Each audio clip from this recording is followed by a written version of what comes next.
चंद्रयान-3 से संपर्क बनाने में फेल हुआ इसरो भारत की उम्मीदों को लगा बड़ा झटका। अभी 14 दिन और रिसर्च करने वाला था चंद्रयान-3 -220 डिग्री के सामने प्रज्ञान और विक्रम दोनों ने तोड़ा दम। जी हाँ दोस्तों, बड़े दुख के साथ हमें यह कहना पड़ रहा है, लेकिन सच्चाई यही है कि इसरो वैज्ञानिक चंद्रयान के साथ संपर्क बनाने में फेल हो गए हैं। चांद की अंधेरी दुनिया में बंद पड़ा चंद्रयान-3 बहुत कोशिश करने के बाद भी नहीं ऑन हो रहा है। ऐसे में यह सवाल उठता है कि आखिर इतना एडवांस होने के बावजूद भी चंद्रयान-3 ऑन क्यों नहीं हुआ। ऐसी क्या वजह है कि लाख कोशिश के बावजूद भी वैज्ञानिक चंद्रयान-3 से संपर्क नहीं बना पा रहे हैं, और अब आगे इस मिशन में कोई उम्मीद बाकी भी है या नहीं, यही सब आज की वीडियो में हम बताने वाले हैं, इसलिए अंत तक इसे जरूर देखिएगा। दोस्तों, आज से करीबन 1 महीना पहले जब चंद्रयान-3 ने चांद के दक्षिणी ध्रुव में सॉफ्ट लैंडिंग की थी, तब किसी ने नहीं सोचा था कि इसका अंत इतना दुखद होगा।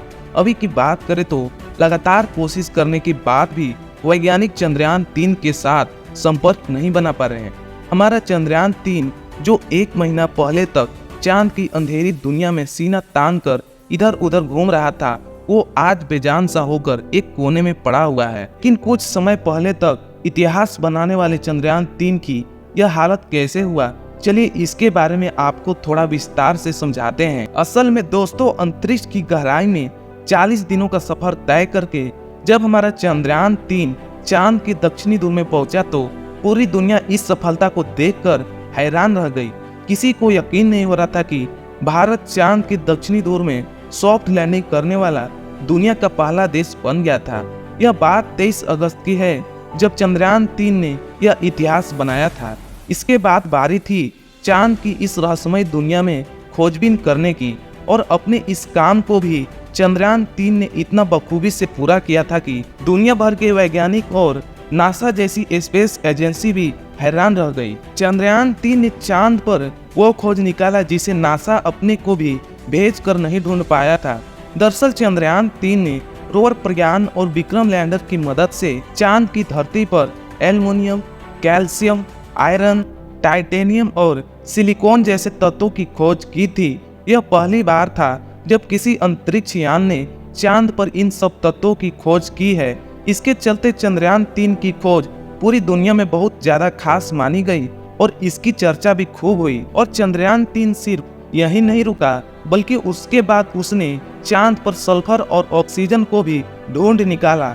आपको बता दें कि चांद पर सल्फर का मिलना एक बड़ी उपलब्धि है, क्योंकि इसकी मदद से वैज्ञानिक चांद की उत्पत्ति और उससे जुड़े रहस्यों का पता लगा सकते हैं। साथ ही ऑक्सीजन की खोज आने वाले समय में चांद पर जीवन बसाने की दिशा में बहुत बड़ा महत्वपूर्ण हो सकता है, क्योंकि आज नहीं तो कल हम इंसान चांद को अपनी स्पेस कॉलोनी बनाने ही वाले हैं। तो इस तरह से चंद्रयान-3 मिशन हम लोगों की उम्मीदों से कहीं ज्यादा बेहतर रहा, और सही मायने में देखे तो इस तरह से वैज्ञानिकों को भी चंद्रयान-3 से इतनी ज्यादा उम्मीद नहीं थी जितना बेहतर इसने करके दिखाया। दरअसल वैज्ञानिकों का प्लान था इस मिशन को सिर्फ 14 दिन तक चलाने का, क्योंकि चांद पर एक दिन पृथ्वी के 14 दिनों के बराबर होता है, और रात में यहाँ इतनी ज्यादा ठंड पड़ती है कि चांद की दक्षिणी ध्रुव पर काम कर पाना मुमकिन नहीं है। इसलिए मिशन को सिर्फ 14 दिनों के लिए प्लान किया गया था, यानी विक्रम लैंडर और रोवर प्रज्ञान को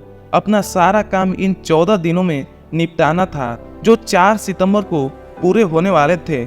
ऐसे में विक्रम और प्रज्ञान दोनों ने समय रहते ही चांद पर रात होने से पहले अपने सभी रिसर्च के काम निपटा दिए। अब देखा जाए तो यह मिशन यहीं पर समाप्त हो जाना चाहिए था, मगर अपना प्रज्ञान और विक्रम ने इतनी अच्छे से काम किया कि वैज्ञानिकों के मन में इस मिशन को लेकर एक और उन्नति बढ़ाने का विचार आया। पर सवाल ये था कि यह कैसे किया जाए, क्योंकि चांद पर रात होने वाली थी, और रात में अगर इससे कुछ काम करवाया जाता है तो ठंड के कारण प्रज्ञान और विक्रम दोनों ही नष्ट हो जाएंगे। ऐसे में वैज्ञानिकों के दिमाग में एक आइडिया आया कि क्यों न विक्रम और प्रज्ञान दोनों को स्लीप मोड में डाल दिया जाए, और जब चांद पर सूरज निकलेगा तो उन्हें वापस जगा देंगे। इस तरह से इनकी एनर्जी भी बच जाएगी, और कोई सिस्टम न ऑन होने के कारण ठंड से होने वाले नुकसान के चांसेस भी कम हो जाएंगे। सभी को यह आइडिया सबसे सुरक्षित लगा और सारी कैलकुलेशन करने के बाद 4 सितंबर के दिन वैज्ञानिकों ने प्रज्ञान और विक्रम दोनों को 14 दिनों के लिए बंद करके स्लीप मोड में डाल दिया। अब ये 14 दिन 22 सितंबर को पूरे होने वाले थे, यानी चांद पर अगला सूरज 22 सितंबर को निकलने वाला था। और वैज्ञानिकों ने बताया कि इसी दिन चंद्रयान 3 को इसकी नींद से जगा दिया जाएगा। इस तरह से पूरा हिंदुस्तान 22 सितंबर के आने का इंतजार करने लगा। सभी को उम्मीद थी कि इसी दिन हमारा चंद्रयान 3 ऑन हो जाएगा और चांद पर नई नई खोज करके फिर से भारत माँ का नाम रोशन करेगा। लेकिन लोगों को झटका तब लगा जब यह दिन आ गया और इसरो वैज्ञानिकों को चंद्रयान 3 की तरफ से कोई रिप्लाई नहीं मिला। हालांकि वैज्ञानिकों ने इसे स्लीप मोड में डाला था, तब उन्होंने इसके रिसीवर को जानबूझकर ऑन रखने दिया था ताकि कमांड भेजकर इन्हें ऑन किया जा सके। मगर वैज्ञानिकों के लगातार कोशिश करने के बावजूद भी उन्हें विक्रम या प्रज्ञान की तरफ से कोई रिप्लाई नहीं आया। तो उन्हें ऐसा लगा कि मानो चंद्रयान 3 चांद की भयानक ठंड के कारण अब ऑन नहीं हो पाएगा। दरअसल चांद के दक्षिणी ध्रुव में रात के समय हद से ज्यादा ठंड पड़ती है। अभी पिछली रात की बात करें तो उस दौरान यहाँ का तापमान -220 डिग्री सेल्सियस के ऊपर चला गया। अब एक्सपर्ट ऐसा कहते हैं कि इतनी ज्यादा ठंड में किसी भी धातु या प्लास्टिक से बने साइंटिफिक उपकरण का काम करना इम्पॉसिबल है, क्योंकि इस तापमान में इन सब चीजों के अंदर दरारें पड़ने लगती है। ऐसे में वैज्ञानिकों को लगा कि प्रज्ञान और विक्रम में अंदरूनी सिस्टम ठंड की वजह से डैमेज हो गई हो। अगर ऐसा कुछ हुआ हो तो फिर चंद्रयान 3 मिशन को हम यहीं पर समाप्त मान सकते हैं। वैसे वैज्ञानिकों की माने तो इस मिशन में थोड़ी सी उम्मीद अभी भी बाकी है, क्योंकि इसरो चीफ एस सोमनाथ का कहना है कि जैसे जैसे समय बीतेगा वैसे वैसे चांद पर सूरज की गर्मी भी बढ़ेगी। हो सकता है कि पर्याप्त गर्मी मिलने पर प्रज्ञान और विक्रम फिर से चालू हो जाए। उनका मानना है कि हमें इस लूनर डे के समाप्त होने तक अपनी आस नहीं छोड़नी चाहिए, क्योंकि चंद्रयान 3 दिन के खत्म होने के आखिरी घंटों में भी ऑन हो सकता है। आपको बता दें कि चांद के दक्षिणी ध्रुव में अभी जो दिन निकला है वह 6 अक्टूबर को समाप्त होने वाला है।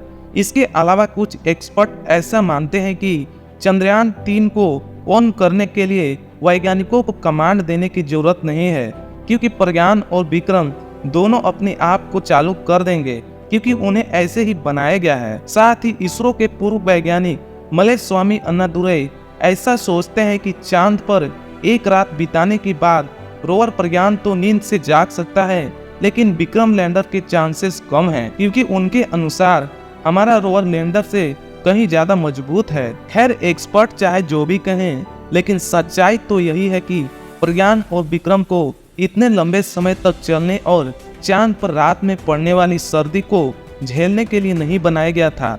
ऐसे में ज्यादा चांसेस यही है कि चंद्रयान 3 के लैंडर विक्रम और रोवर प्रज्ञान चांद की सर्दी को झेल नहीं पाए होंगे।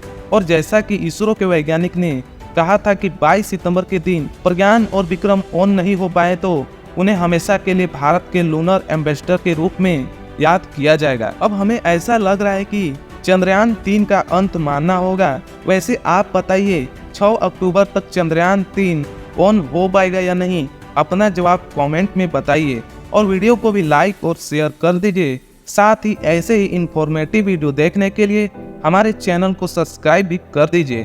धन्यवाद दोस्तों, जय हिंद।